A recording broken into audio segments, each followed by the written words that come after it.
श्रीगणेशाय नमः। श्रीराम जय राम जय जय राम। श्रीराम जय राम जय जय राम। श्रीराम जय राम जय जय राम। नारायणसमारम्भां शङ्कराचार्यमध्यमाम् अस्मदाचार्यपर्यन्तां वन्दे गुरुपरम्परां। गुरुर्ब्रह्मा गुरुर्विष्णुर्गुरुर्देवो महेश्वरः। गुरुसाक्षात् परं ब्रह्म तस्मै श्रीगुरवे नमः। अद्वैत परिशुद्धि भूमिका भाग 2 वैष्णवादि मत। दूसरी ओर केवल श्रद्धालुओं की बात है। श्रद्धा का होना परम आवश्यक है। श्रद्धा से ही परमार्थ तत्व का बोध प्राप्त होता है, किंतु वह श्रद्धा अंध हो जाती है। अंधश्रद्धा हो जाती है तो अनर्थ का कारण बन जाती है। अपने को गुरु कहलाकर स्वार्थ सिद्ध करने वाले कुछ पाखंडवादियों ने भक्ति को माध्यम बनाकर अपनी बुद्धि का दुरुपयोग किया और दूसरों की बुद्धि को कुंठित कर निष्क्रिय बना दिया। वे लोग यहाँ तक बोल गए कि भक्ति के लिए वेदांत का अध्ययन करना ही एक बड़ा भारी प्रतिबंधक है। इन गुरुओं ने अपने शिष्यों को बताया कि दूसरे किसी के पास जाना नहीं, उपदेश सुनना नहीं, अनन्याश्रयी होकर हमारे पास ही आओ। इन्हीं को लक्ष्य कर गोस्वामी जी ने भी कहा है, श्रुति सम्मत हरि भक्ति पथ संयुत बिरति विवेक तेहि न चलहि नर मोह बस कल्प ही पंथ अनेक। इन गुरुओं ने न ज्ञानं न च वैराग्यं प्रायः श्रेयो भवेदिह इत्यादि वचनों को आगे कर लोगों को वेदाध्ययन से विमुख किया, शास्त्र श्रवण से दूर रखा।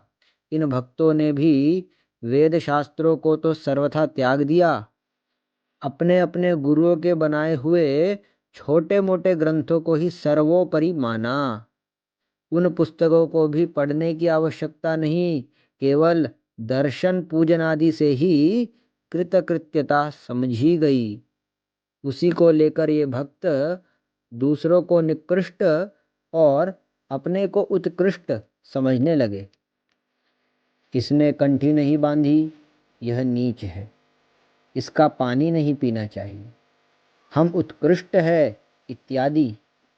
जहाँ तृणादपि सुनीचेन की नम्रता की आवश्यकता है, वहाँ वे अपने को सर्वोपरि मानने लगे।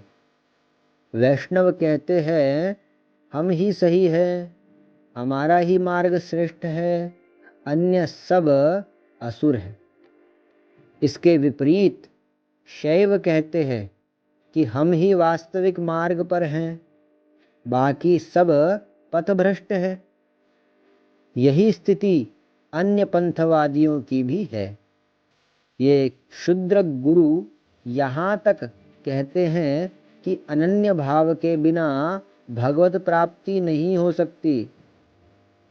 दूसरे गुरुओं के पास जाओगे, उनके वचन सुनोगे, उनको प्रणाम करोगे तो भी तुम भ्रष्ट हो जाओगे, भगवान के क्रोध का पात्र बनकर नष्ट हो जाओगे, नरक में गिरोगे इत्यादि।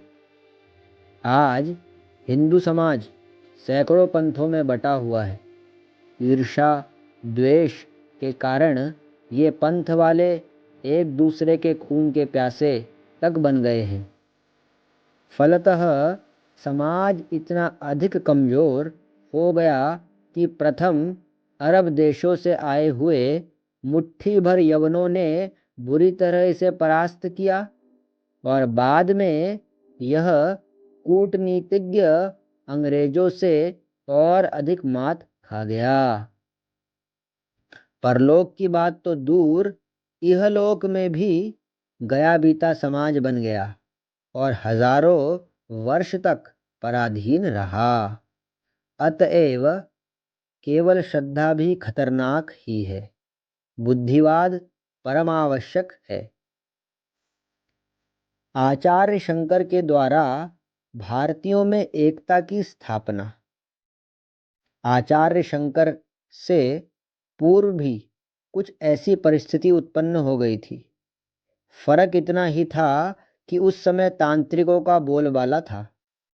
लोग भैरव भैरवी आदि के चक्कर में पड़े हुए थे। थोड़े बहुत शैव वैष्णवादी भी थे। बौद्धों की बढ़ती हुई बाढ़ ने इन सबको दबा रखा था। आचार्य को उस समय दो काम करने पड़े थे। एक तो बौद्धों की बढ़ती हुई बाढ़ को रोकना और दूसरा सनातनियों को एक सूत्र में बांधना, अर्थात बुद्धि बल को श्रद्धा के साथ जोड़ना और श्रद्धा को बुद्धि बल के साथ बांधना। ये दोनों काम उन्होंने अद्वैतवाद के द्वारा सफलता के साथ संपन्न किया।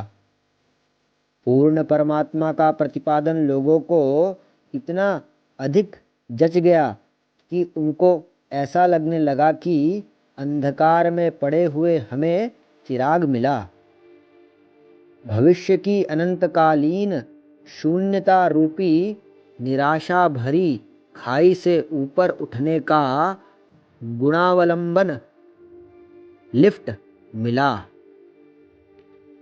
लोगों को ऐसा लगा कि यह अद्वैत सिद्धांत परिपूर्ण आनंद आकाश में विचरण करने का विमान है। निराशा से वे आशावाद में आ गए। अल्प समय में ही बौद्धों का शून्यवादी किला ढह गया। अद्वैत के विशाल प्रासाद में लोगों को विश्राम मिला।